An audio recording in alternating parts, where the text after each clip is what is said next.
Glória a Deus. Eu cumprimento a amada igreja com a paz do Senhor, amém? Pode tomar os seus assentos. Glória a Deus. Abra comigo sua Bíblia no Evangelho segundo escreveu Marcos.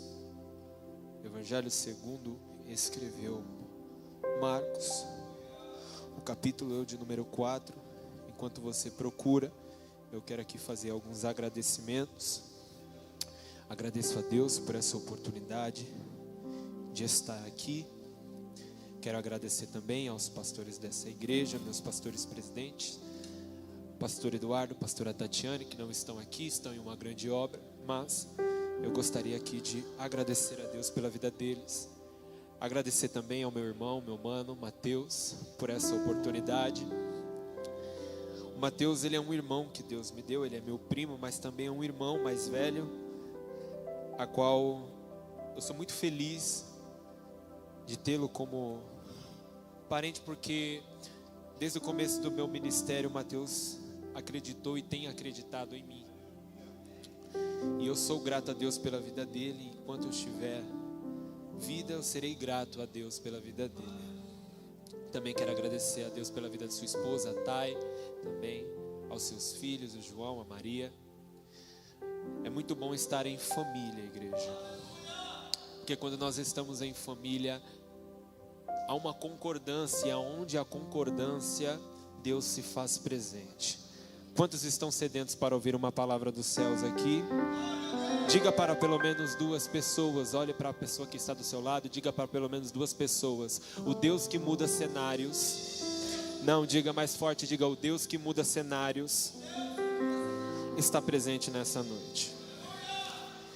Obrigado, mano. Evangelho segundo escreveu Marcos, o capítulo é o de número 4, versículo de número 35.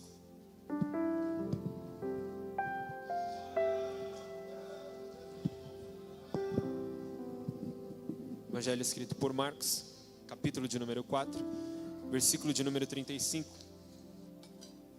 Diz assim o texto: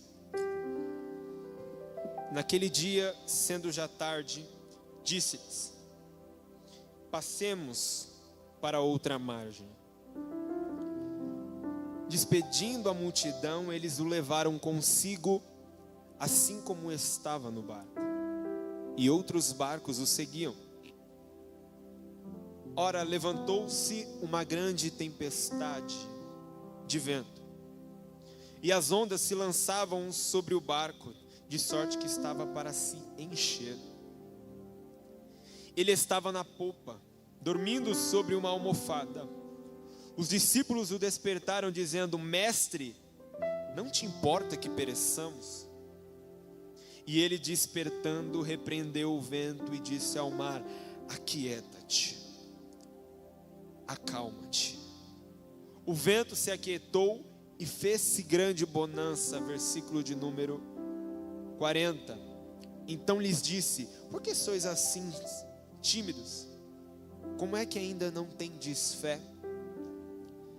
41, e aqui eu encerro. E eles, possuídos de grande temor, diziam uns aos outros: quem é este, que até o vento e o mar lhe obedecem?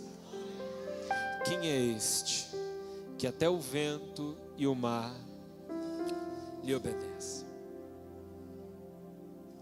Queridos, olhe para cá, redobre sua atenção. Eu prometo não ser cansativo, mas eu acredito que Deus tem uma palavra para o seu coração nesta noite. O Evangelho escrito por Marcos, ele vai ser um dos 4 evangelhos que nós temos na Bíblia Sagrada.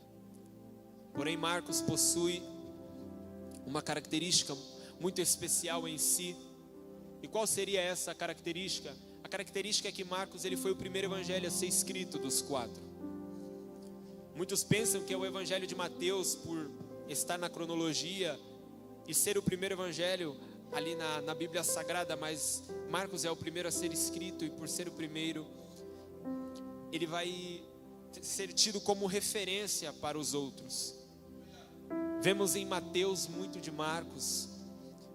Vemos em Lucas muito de Marcos, muitos dos seus fatos, muitos dos seus contos. Porém, a pessoa de Jesus, enquanto estiver aqui na terra, me chama muita atenção. E eu quero nesse momento despertar essa curiosidade que tenho em mim e em vocês. Nunca pararam para perceber que um homem que viveu há 2000 anos atrás, seus ditos, seus milagres, seus ensinamentos refletem na nossa vida até hoje. Jesus, ele foi o homem que conseguia impactar toda e qualquer tipo de pessoa, sendo rico, sendo pobre, tendo um cargo nobre ou não tendo um cargo nobre, ele consegue impactar. Jesus é esse tipo de pessoa que consegue entrar em qualquer lugar e fazer amizade com qualquer pessoa. O reflexo disso se dá justamente nos evangelhos. Nós temos 4 homens totalmente diferentes um do outro.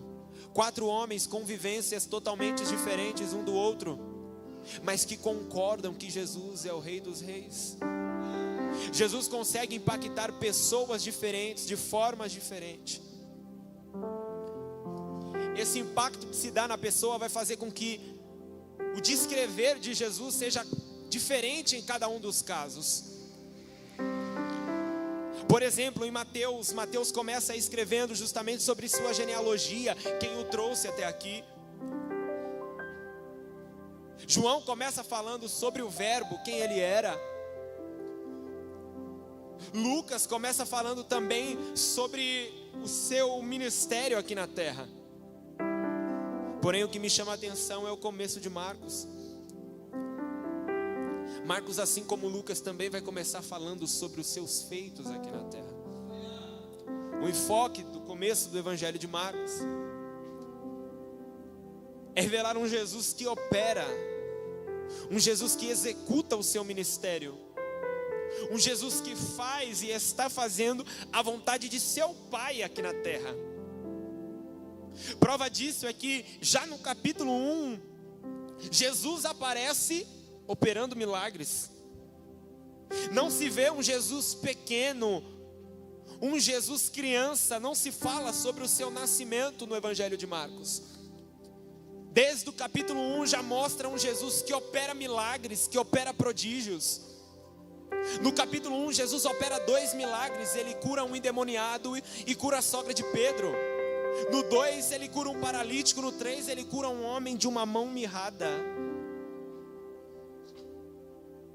O evangelho de Marcos quer trazer esse Jesus que está executando o seu ministério. Executa através de milagres.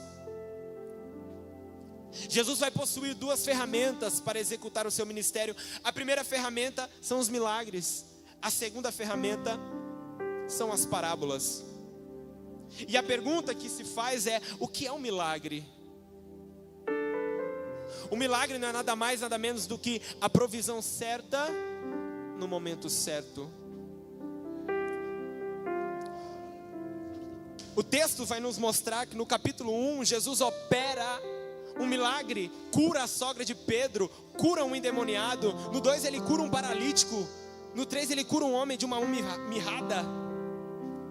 Porém, quando chega no capítulo 4, o texto vai nos dizer que uma multidão o aperta.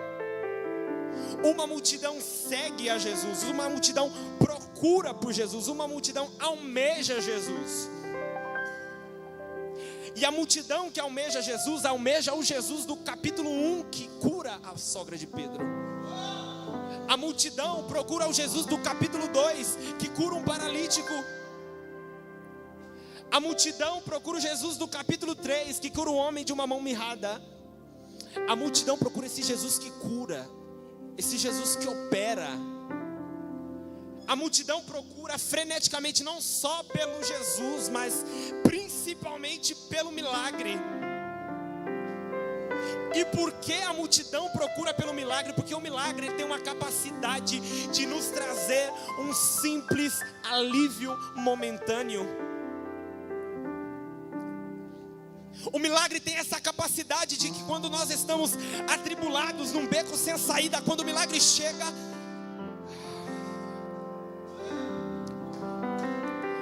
a multidão procura um milagre porque o milagre traz uma sensação de tranquilidade momentânea. A multidão procura porque a multidão acha que precisa do milagre. A multidão procura tanto esse milagre porque a multidão acha que precisa desse alívio. Mas a multidão não sabe do que ela precisa. Quem sabe do que a multidão precisa não é a multidão. Quem sabe do que a multidão precisa é Jesus. Eu vou repetir: quem sabe o que a multidão precisa não é a multidão. Quem sabe o que a multidão precisa é Jesus. Lucas, prova para mim. A multidão sabe aonde dói, mas a multidão não sabe o que ela precisa. A multidão sabe a sua debilidade, mas a multidão não sabe o que ela precisa. Quando nós vamos ao médico, nós não falamos o que nós precisamos, mas nós falamos aonde está doendo. Nós não falamos o que ele precisa nos prescrever, mas nós dizemos as nossas debilidades. A multidão não sabe do que ela precisa. A multidão sabe aonde dói. E é por isso que ela procura incessantemente pelo milagre. Não são 10, 20 pessoas, o texto diz que é uma grande multidão que procura por esse homem. Aí o texto nos diz que Jesus, diante daquela multidão, entra dentro do barco. E eu já consigo imaginar a notícia que está se dando do meio da multidão é: qual será o milagre que ele irá operar hoje? Será que ele vai fazer um cego ver, um mudo falar? Ele já curou a sogra de Pedro. Será que ele vai fazer uma cura em outro discípulo? Será que ele consegue ressuscitar um morto? Será que ele consegue? O burburinho que se dá no meio da multidão é: qual será o milagre que Jesus irá fazer? Só que de repente Jesus entra dentro do seu barco, olha para toda aquela multidão e diz: hoje não tem milagre, hoje tem palavra. A multidão procura o Jesus do capítulo 1 que opera. A multidão procura o Jesus do capítulo 2 que faz milagre. Só que de repente Jesus, indo contrário a tudo aquilo que as pessoas pensam, olha para ele e diz: tu veio aqui atrás de milagre, tu veio aqui atrás disso, mas hoje para a sua vida Deus está liberando uma palavra. A realidade é que em um meio em que as pessoas procuram tanto milagre, é difícil nós procurarmos pela palavra, porque a palavra o milagre é a provisão, porque o milagre é o alívio momentâneo, o milagre é a provisão, é o ufa que nós precisamos, mas a palavra é o relacionamento. E quem procura Jesus pelo relacionamento e não pela provisão, alcança um nível diferente no relacionamento com Ele. Quem procura Jesus pelo relacionamento e não pela provisão, vive coisas diferentes em sua vida. Chegaram em mim e perguntaram: Lucas, por que é que Deus fez a terra e toda a sua plenitude? Eu comecei a me perguntar. Alguns dizem, Ele fez para ser adorado. Não, Ele não fez para ser adorado, porque os homens não adoram a Deus como os anjos o adoram. Ele fez para ser glorificado. Não, a glória que Ele tem no céu não se compara com o que Ele tem na terra. A pergunta que responde, a resposta que responde essa pergunta é: Deus criou o homem para relacionamento. Então enquanto você está à procura de provisão para sua casa, Deus está dizendo: eu tenho e quero um relacionamento contigo nesta noite. Aleluia. Ele cria a terra para relacionamento, mas o que mais me chama a atenção é que o motivo por Ele ter criado é relacionamento. Na terra não há nada, a terra está sem forma e vazia, mas quando Ele libera a palavra, haja luz. o milagre acontece, porque quem vive de palavra não precisa de provisão. O milagre acontece com ele naturalmente. Quem vive de palavra não corre atrás de milagre. Quem vive de palavra não fica correndo atrás da provisão. É a provisão que corre atrás dele. Deus está dizendo para crente que chegou aqui nesta noite desesperado com o laudo dos médicos: a palavra daqui está sendo liberada, e a palavra é: haja saúde, haja porta de emprego, haja na sua vida.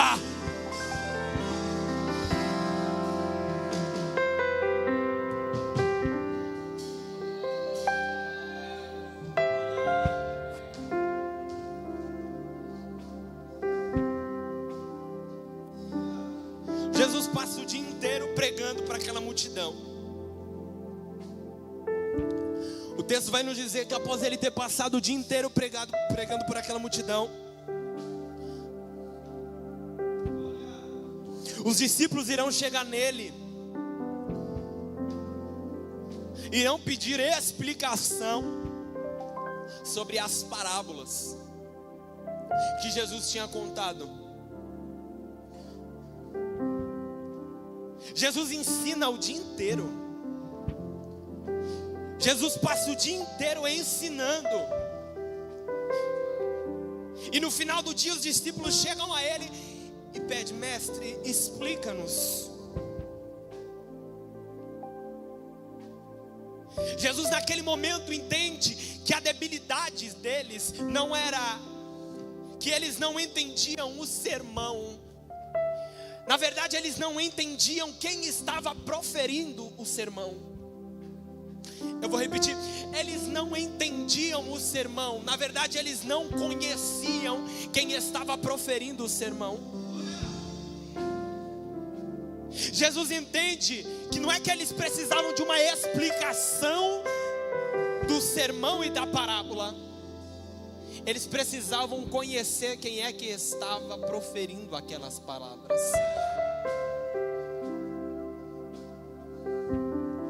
Prova disso é que certa vez, Jesus, sendo usado em uma das duas ferramentas do seu ministério, pergunta para os discípulos: quem eles dizem que eu sou? Eles dizem: és profeta. Quando Jesus opera milagres, eles o caracterizam como profeta, pegando Jesus e colocando dentro de uma pequena caixa. Quando Jesus se revela para eles através dos milagres, eles colocam Jesus como um simples profeta. Quando Jesus se apresenta para ele através da palavra e das parábolas, ainda é pior, eles não entendem e pedem explicação para entender o que é que Jesus estava falando. Jesus, entendendo que aqueles homens não sabiam quem ele era, Jesus decide mudar todo o cenário. Não, eu vou repetir. Jesus decide mudar todo o cenário para mostrar quem eles realmente é. Quem ele realmente é. Só que tem um porém. Antes de Jesus se mostrar para nós, antes dele se revelar para nós, ele precisa mudar algumas coisas dentro de nós. Antes dele mostrar quem ele é, ele precisa mudar quem eu sou.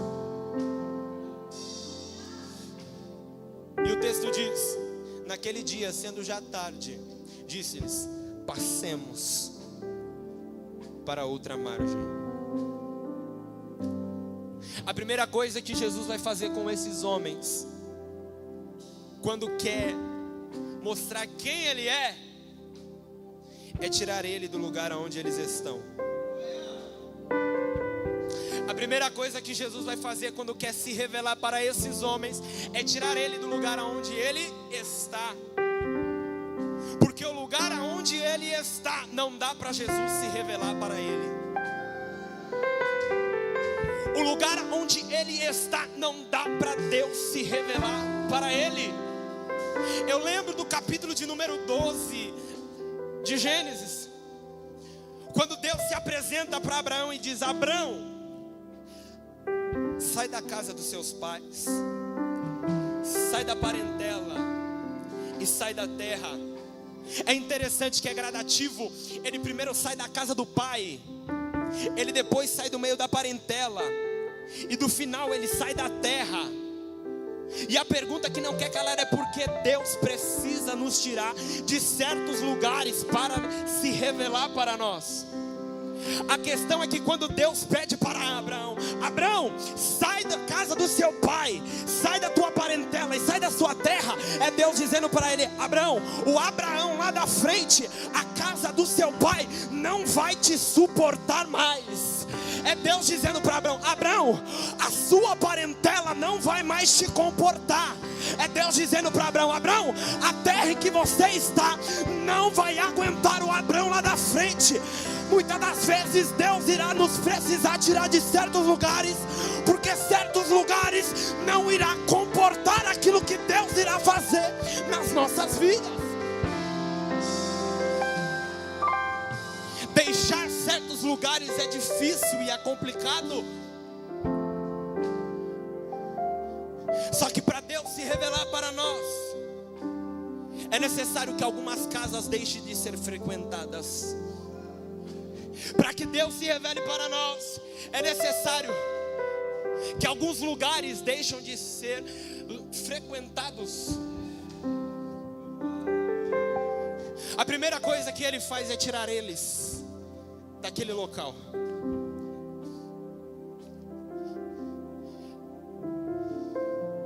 Depois de ter tirado eles daquele local, existe uma segunda coisa, e é o próximo: despedindo a multidão.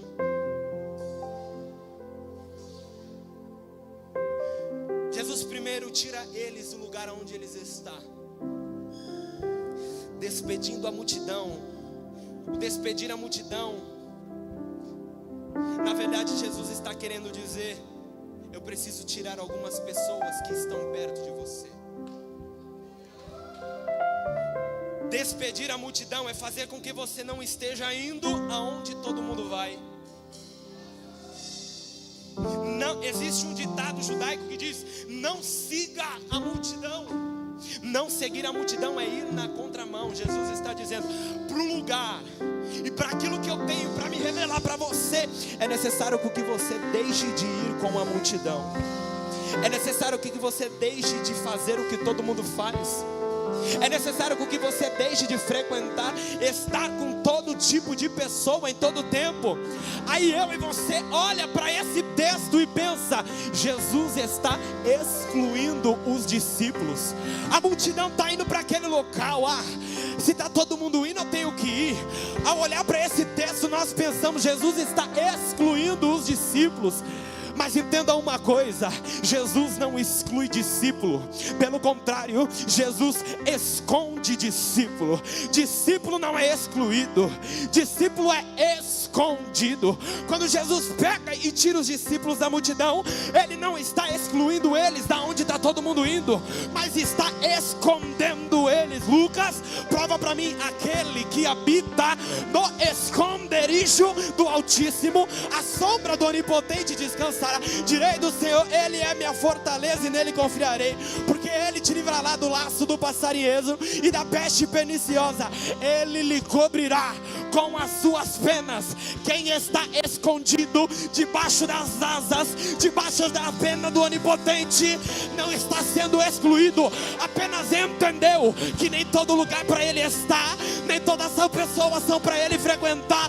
Deus está gritando para alguém neste momento: para o propósito a qual eu tenho na sua vida, largue algumas amizades, deixe algumas pessoas, pare de frequentar certos lugares, porque eu tenho para você. Eles não entendem, eles não entenderiam. Aleluia.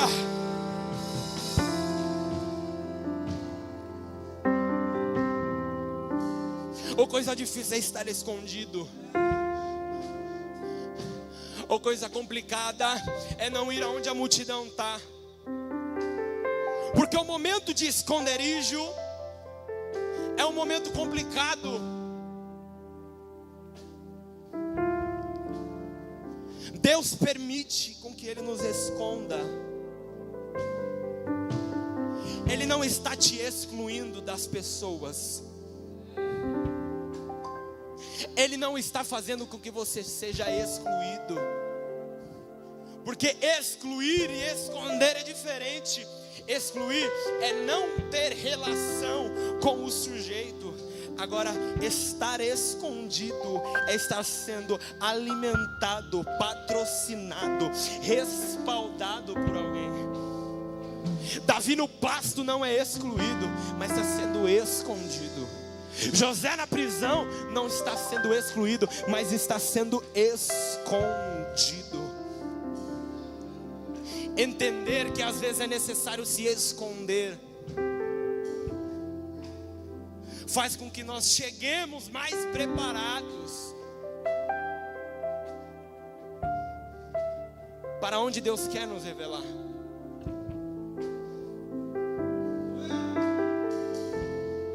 Ele tira eles da onde eles estão.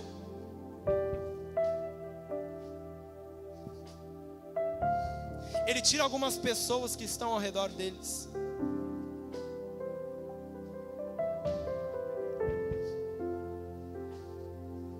A realidade é que tudo isso é para que Ele se revele para esses homens.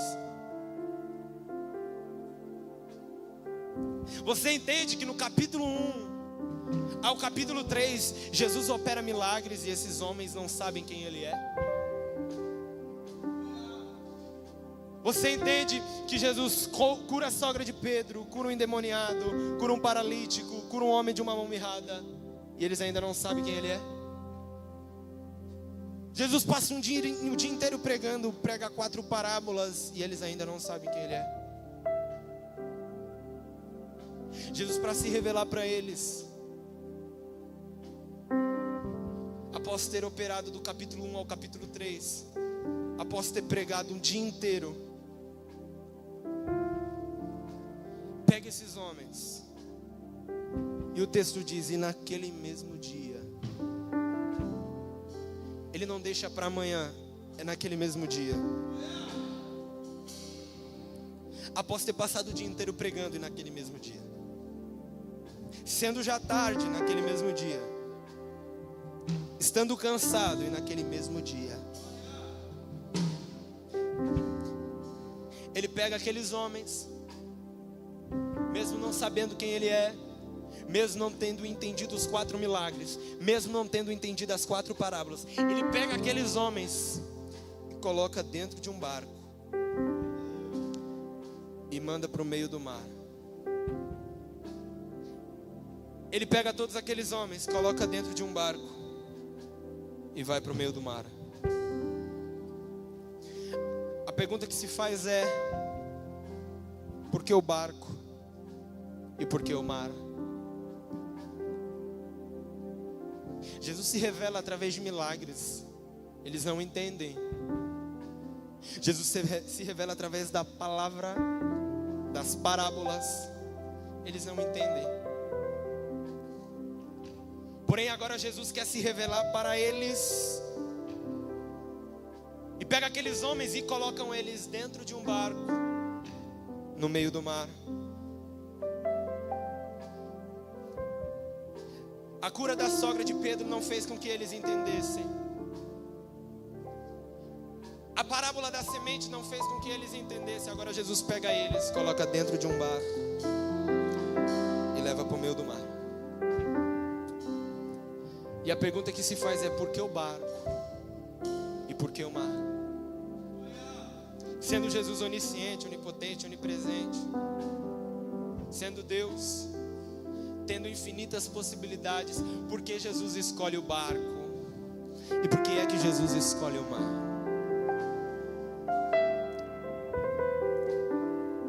Eu não sei quem vai pegar, mas quanto mais conhecimento de causa você tem sobre algo, mais você entende os processos, e consequentemente mais você entende a complexidade dos processos. Quanto mais conhecimento de causa você tem, mais você sabe o quanto é difícil realizar certas ações. Um cirurgião sabe muito melhor do que eu a dificuldade de se operar um coração. Um carpinteiro sabe muito mais do que eu a dificuldade de se fazer uma mesa.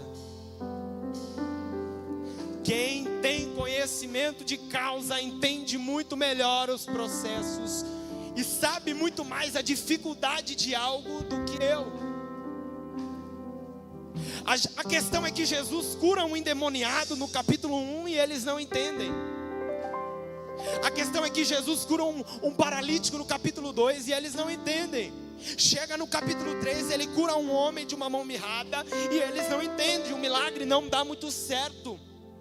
O milagre não dando muito certo, Jesus vai lá e passa um dia inteiro pregando. Prega para eles 4 parábolas. E após ter operado 4 milagres e proferido 4 parábolas, o que é que os discípulos dizem para ele? Mestre, eu não entendi, explica-nos. São 4 milagres, são 4 parábolas e eles não entendem. Ele já pregou, ele já operou milagre e eles não entendem. Aí o que Jesus faz? Vai lá pegar os homens, coloca dentro de um barco e leva para dentro do mar.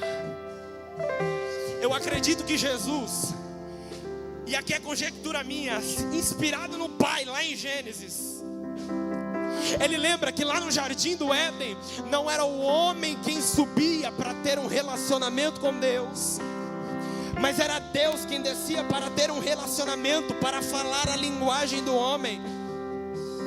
O que Jesus está querendo mostrar para aqueles homens é que Ele entende sim o que eles sabem. Jesus está querendo se revelar para aqueles homens. Então Jesus pega aqueles homens, coloca dentro de um barco e leva para dentro do mar. Por quê? Porque Jesus entende que aqueles homens não são fisioterapeutas para entender a complexidade de um paralítico andar. Jesus entende que aqueles homens não são médicos para entender a complexidade de uma mão mirrada. Jesus também entende que eles não são doutores, filósofos, PhDs para entender a complexidade de um sermão, de uma parábola de Jesus. E o que esses homens são? Pescadores. Pescador entende do que? Peixe, barco e mar. Se é de peixe, barco e mar que você entende, é dentro da sua realidade que eu vou mostrar quem eu sou. Agora você entende porque ele pega e leva eles para dentro do mar. Porque quando ele chega dentro do mar, o que acontece? A tempestade começa a aumentar. E de repente, os doutores do barco, os doutores do mar, começam um a olhar para o outro e sente medo. Aqueles que possuem conhecimento de causa não sabem o que fazer. Aqueles que têm conhecimento sobre o alto mar, sobre pesca, tantos e tantos anos de pescaria, começam a sentir medo. Mas lá na popa do barco tem um carpinteiro. E o carpinteiro entende de mar, o carpinteiro entende de peixe. Quando daqui a pouco ouve-se gritos e gritos, entende uma coisa? Só o que vai acordar o mestre não é a tempestade nem o mar, é o teu grito. Aí de repente eles começam a gritar. Vem Jesus, não te importa, mestre. Quando ele chega e diz: aquieta-te, mar, acalma-te. Como assim? É Deus mostrando que hoje Ele vai descer na realidade deles, para mostrar quem é realmente o grandão. Deus está dizendo para pessoas aqui: hoje eu desço na tua realidade, para mostrar quem realmente que manda.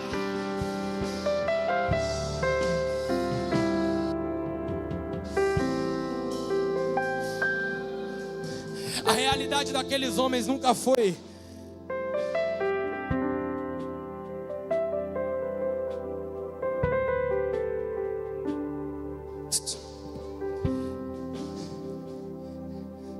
Jesus, quando entende que a realidade daqueles homens era peixe, barco e mar,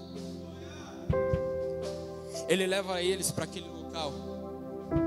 O que Deus está dizendo é: eu vou mostrar quem eu sou para você, é na sua realidade. Porque mostrar na realidade dos outros parece até meio complicado. Fazer um milagre para os outros parece até meio complicado.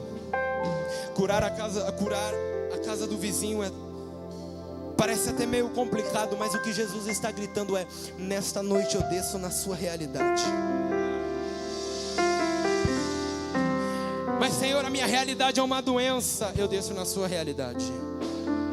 A minha realidade é o laudo do médico que diz que é impossível. Eu desço na sua realidade.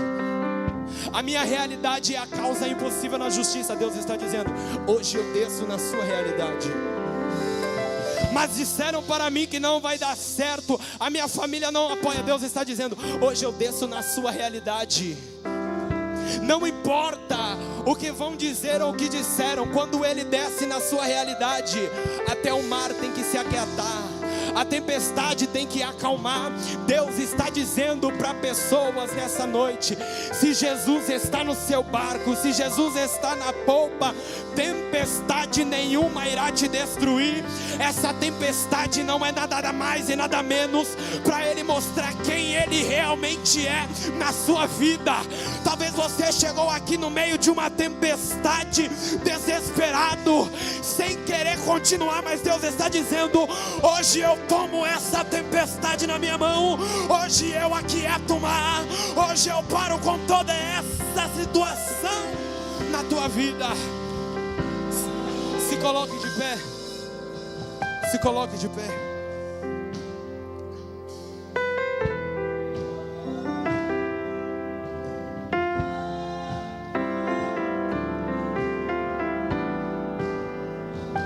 Há um grito dentro do barco. Há um grito dentro do barco. O grito revela o medo dos discípulos. O grito revela o desespero dos discípulos. Mas quando nós entendemos que a tempestade, ela desperta o discípulo, desperta quem tem propriedade no assunto, mas não desperta o mestre.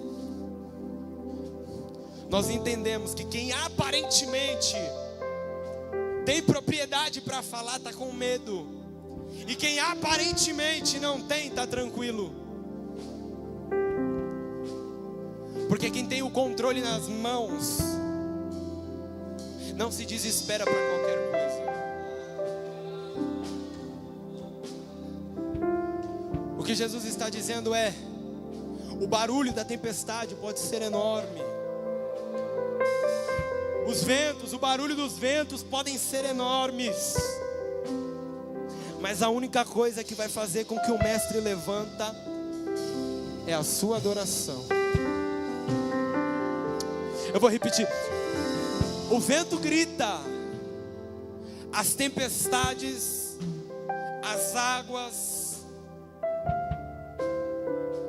porém a única coisa que faz com que o mestre desperte é a voz do discípulo, é o grito do discípulo. Deus está dizendo: Ele não se comove com a sua situação, Ele não vai se comover com a sua situação, mas Ele se comove com a sua adoração. Não é sobre as nossas situações, mas é como nós reagimos a essa situação. Adore a Ele. Abaixe sua cabeça, feche seus olhos. Eu vou fazer uma oração por você. Senhor Deus, eu oro, Pai, por essa pessoa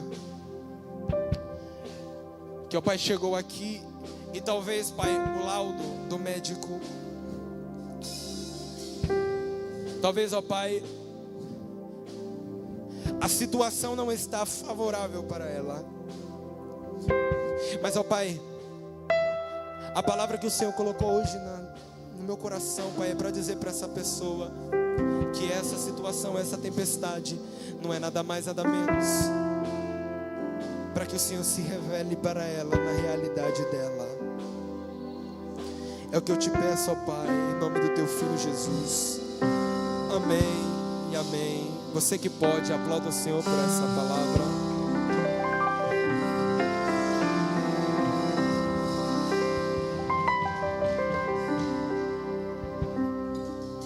Glória a Deus, aleluia. Queridos, só mais um minuto, a gente já vai encerrar.